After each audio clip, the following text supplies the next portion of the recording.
नमस्कार। 4C supreme law international अर्थात कानून का डॉक्टर में मैं हाजिर हूँ लेकर एक दिलचस्प मुकदमा। साथियों, आपको फिल्म का वह डायलॉग तो याद ही होगा, खामोश खामोश खामोश। जी हाँ, आपने सही पहचाना, शॉटगन शत्रुघ्न सिन्हा। शॉटगन शत्रुघ्न सिन्हा तो आज के हमारे इस मुकदमे में अपराधियों की कटघरे में खड़े हैं और कोई नहीं, बिहारी बाबू शत्रुघ्न सिन्हा। जाने माने न सिर्फ बॉलीवुड के स्टार हैं बल्कि आप फॉर्मर कैबिनेट मिनिस्टर भी हैं, केंद्रीय मंत्री हैं, स्वास्थ्य मंत्री, शिपिंग मंत्री का ओहदा इन्होंने भाजपा के जीते हुए एमपी के बदौलत पाया। जनाब, ऐसी कोई भी पार्टी नहीं है जिसमें रहे न हो। कांग्रेस से भाजपा में आए और आज एक नई छलांग लगाई है और पहुंच गए कहाँ? बिहारी बाबू दीदी के पास। जी हाँ, ममता बनर्जी की पार्टी से ताज़ा खबर के अनुसार शत्रुघ्न सिन्हा आसनसोल से टीएमसी के पार्लियामेंट्री सीट से उम्मीदवार होंगे। खैर, इस खबर से ये राजनीतिक खबर है, कानून के डॉक्टर का कोई वास्ता नहीं। तो आइए हम तो चलते हैं अपनी मुकदमे की तरफ। और किसके खिलाफ? जी हाँ, मशहूर अदाकारा सोनाक्षी सिन्हा के पिताजी शत्रुघ्न सिन्हा। तो क्या शत्रुघ्न सिन्हा इस आरोप से अपराध मुक्त होंगे या क्या वो अपराधी बने रहेंगे? क्या आपको पता भी है कि शत्रुघ्न सिन्हा के आए वाले दिनों में परेशानियां, कानूनी परेशानियां बढ़ने वाली हैं? जी हाँ जनाब, वो एक तरफ बंगाल में चुनाव लड़ रहे होंगे और दूसरी तरफ ईडी, इन्फोर्समेंट डायरेक्टरेट। जी हाँ जनाब, वही ईडी जिसके निशाने पर इन दिनों बॉलीवुड है और एक से एक मशहूर अदाकारों को आपने ईडी हेडक्वार्टर के चक्कर लगाते, तलब किए जाते हुए देखा है। नोरा फतेही और तो और जैकलीन फर्नांडिस। जी हाँ जनाब, लिस्ट यहीं नहीं थमती है। इस लिस्ट में शामिल हैं मशहूर अदाकार अमिताभ बच्चन की पुत्रवधू ऐश्वर्या राय बच्चन और अब उसी लिस्ट में शामिल हो गए शत्रुघ्न सिन्हा साहब। मुकदमा और दिलचस्प हो जाता है। मैं मुकदमा में और आरोपियों के नामों का खुलासा करूं, इसके पहले ज़रा रूबरू 2 मिनट आपसे, 2 सेकंड जनाब। अगर आपने 4C सुप्रीम लॉ इंटरनेशनल के इस चैनल को सब्सक्राइब नहीं किया है तो सब्सक्राइब कर लें जनाब, और बेल नोटिफिकेशन बटन को भी दबा दें ताकि आपको कानून से संबंधित ऐसी ताज़ा तरीन जानकारियाँ मिलती रहें और कानून के इस ज्ञान से आप ताकतवर होते रहें। मैं सिर्फ मुकदमे की चर्चा नहीं करूँगा, मैं इसमें आपको बताऊंगा कि इसमें आपके लिए क्या संदेश छिपा है। आप बने रहिए। अगर आप जानना चाहते हैं कि शत्रुघ्न सिन्हा पे जो सनसनीखेज आरोप लग रहा है, जो टीएमसी ममता बनर्जी की पार्टी से आसनसोल के प्रत्याशी हैं, तो आप बने रहिए हमारे इस एपिसोड में, जहां न मैं सिर्फ उन आरोपों का खुलासा करूंगा बल्कि आपको यह भी चेतावनी दूंगा, आपको यह भी बताऊंगा आपको कैसे सावधान होना है, आपको कौन सी सावधानी लेनी है। तो जनाब, इजाज़त है तो हम इस मुकदमे को आगे बढ़ाएं। जी हाँ जनाब, यह मुकदमा आपको कैसा लगा कमेंट बॉक्स में लिख करके भी मुझे बताना न भूलें। तो जनाब, शत्रुघ्न सिन्हा के साथ साथ जो दूसरे आरोपी हैं, आपको सुन के आश्चर्य होगा, वो हैं पूनम सिन्हा, धर्मपत्नी शत्रुघ्न सिन्हा जी की। पूनम सिन्हा भी इस केस में आरोपी हैं।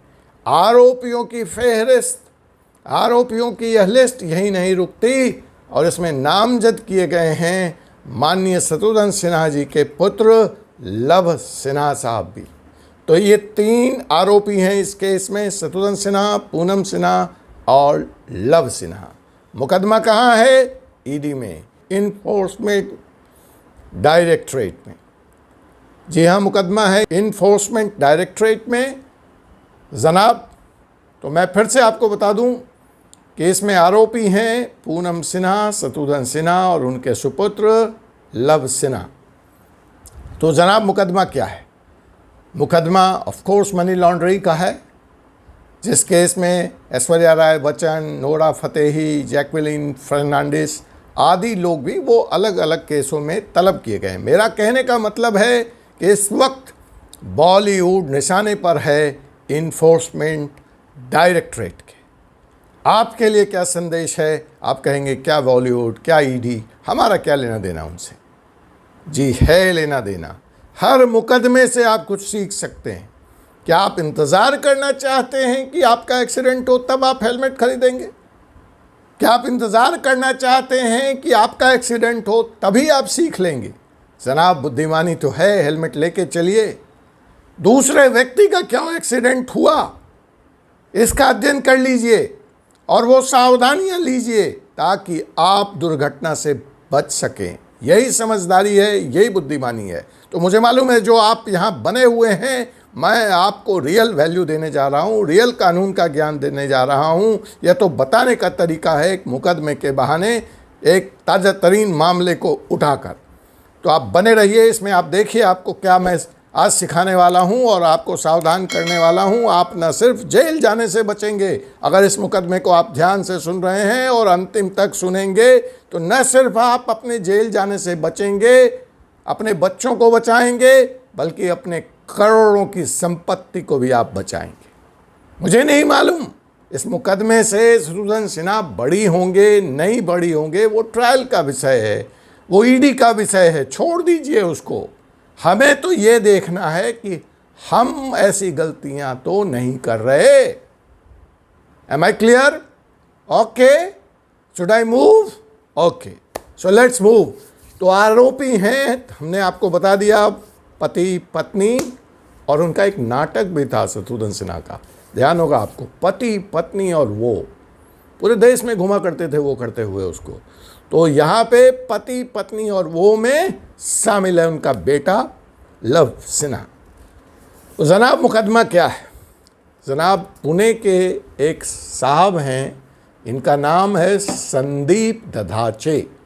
संदीप दधाचे ने ईडी को दरखास्त की है कि शत्रुघ्न सिन्हा, पूनम सिन्हा और लव सिन्हा ने फ्रॉड पेपर के सहारे ज़बरदस्ती उनकी ज़मीन पे कब्जा किया हुआ है, उनकी प्रॉपर्टी पे कब्जा किया है। और वो प्रॉपर्टी थोड़ी बहुत नहीं है जनाब, 1 हेक्टेयर, पूरी 1 हेक्टेयर पूरी पे संदीप दधाचे साहब का आरोप है कि शत्रुघ्न सिन्हा ने कब्जा कर लिया है और उन्होंने इस मुतल्लिक ईडी में शिकायत करी है। ईडी इस पे क्या कार्रवाई करने जा रहा है इसका भी मैं खुलासा करूंगा, लेकिन आइए पहले हम मुकदमे के फैक्ट्स को देखते हैं। फैक्ट्स क्या है, क्या कंप्लेन हुई है? तो जो संदीप दधाचे साहब हैं, ये पुणे में रहते हैं, इनका ऐसा दावा है या अपनी शिकायत में इन्होंने ऐसा कहा है कि इनकी 1 एकड़ भूमि जो है वो वगली एक जगह है महाराष्ट्र में, हवेली तालुका में, वहाँ पे इनकी 1 हेक्टेयर भूमि है जिस पे शत्रुघ्न सिन्हा, उनकी पत्नी पूनम सिन्हा और उनके पुत्र ने कुछ गलत तरीके से कब्जा जमा लिया है और इसी कब्जा जमाने की शिकायत मनी लॉन्ड्रिंग एक्ट के तहत इन्होंने ईडी में की है। अब जनाब यहाँ पे आपके लिए क्या है? मैंने कहा था मैं बताऊंगा लगातार आपके लिए क्या है। तो आपके लिए ये है कि ईडी में कौन शिकायत कर सकता है मनी लॉन्ड्रिंग की, यह जानना ज़रूरी है। अगर आप भी किसी इसी तरह के मुकदमे में हैं और पुलिस या सिविल अदालत के चक्कर नहीं लगाना चाहते हैं तो इस मुकदमे को ध्यान से सुनें। अगर कोई ऐसी इंग्रेडिएंट आपके भी केस में है तो आप सीधे न्याय के लिए ईडी का दरवाज़ा खटखटा सकते हैं। यह एक नया संदेश, एक नया मंत्र, कानूनी मंत्र मैं आपको कानूनी इलाज बता रहा हूं इस मुकदमे के सामने। अगले एपिसोड में मैं बात करूंगा ईडी के पावर्स क्या हैं, ईडी तक जा कौन सकता है, कैसे जा सकता है। लेकिन शर्त एक है, अगर मुझे आपका रिक्वेस्ट आएगा। मैं उन्हीं विषयों पे बात करता हूं जिन विषयों पे आप चाहते हैं, तो ये टॉपिक आपको चुनना पड़ेगा। खैर, यहाँ पे यह जानना आवश्यक है कि इस तरह के मामले में आप भी ईडी का दरवाज़ा खटखटा सकते हैं। आइए मुकदमे को आगे बढ़ाते हैं। तो यह जो 1 हेक्टेयर की भूमि है इनकी, संदीप ददाचे साहब की, उनका ऐसा कहना है कि इसमें से 60,000 स्क्वायर फीट प्रॉपर्टी बनी हुई है, जिसका पोजीशन या जो शत्रुघ्न सिन्हा और उनके परिवार के स्वामित्व में 2004 से है। अब ये प्रॉपर्टी इनके स्वामित्व में कैसे आई? संदीप ददाचे साहब खुद ही मुकदमे में आगे बताते हैं कि इनके पिताजी गोरखनाथ दधाते ने यह संपत्ति सन 2002 में पावर ऑफ अटॉर्नी के जरिए शत्रुघ्न सिन्हा और उनके परिवार को दिया था। पावर ऑफ अटॉर्नी के जरिए, तो जनाब इसमें गलत कहाँ है? इनके पिताजी ने पावर ऑफ अटॉर्नी के जरिए शत्रुघ्न सिन्हा और उनके परिवार को दे दिया। अब इनका कहनाम है संदीप दधाते जी का कि जनाब इनके पिताजी की डेथ जो है 2007 में हो गई और डेथ के बाद यह पावर ऑफ अटॉर्नी इलीगल हो गई, गैरकानूनी हो गई। तो मैं यही आपको समझाना चाहता हूँ, यही कहना चाहता हूँ कि आपके लिए जो संदेश है कि अगर आप कोई प्रॉपर्टी का क्रय और विक्रय पावर ऑफ अटॉर्नी बेसिस पे कर रहे हैं तो सावधान सावधान सावधान। Power of attorney supreme court के कई डिसीजन के द्वारा गैर कानूनी करार दिया गया है। इस बात को आप मद्देनज़र रखें। मैं कई ऐसे मुकदमों से गुजरा हूँ जहाँ सामने वाले को कुछ नहीं मिला क्योंकि उसने प्रॉपर्टी का क्रय पावर ऑफ अटॉर्नी बेसिस पे कर रखा था। तो जनाब यही तर्क के आधार पर संदीप दधाते साहब कह रहे हैं कि यह भूमि अब उनके पिताजी की मृत्यु के बाद और उनके भाइयों को या उनके परिवार को लौटाई जानी चाहिए। और यह शत्रुघ्न सिन्हा, पूनम सिन्हा और लव सिन्हा नहीं कर रहे हैं, इसलिए उन्होंने ईडी का दरवाज़ा ठकठकाया है। ईडी ने इस कंप्लेन का संज्ञान भी लिया है। यह महत्वपूर्ण है। कंप्लेन करना और बात है, उसका संज्ञान लिया जाना और बात है।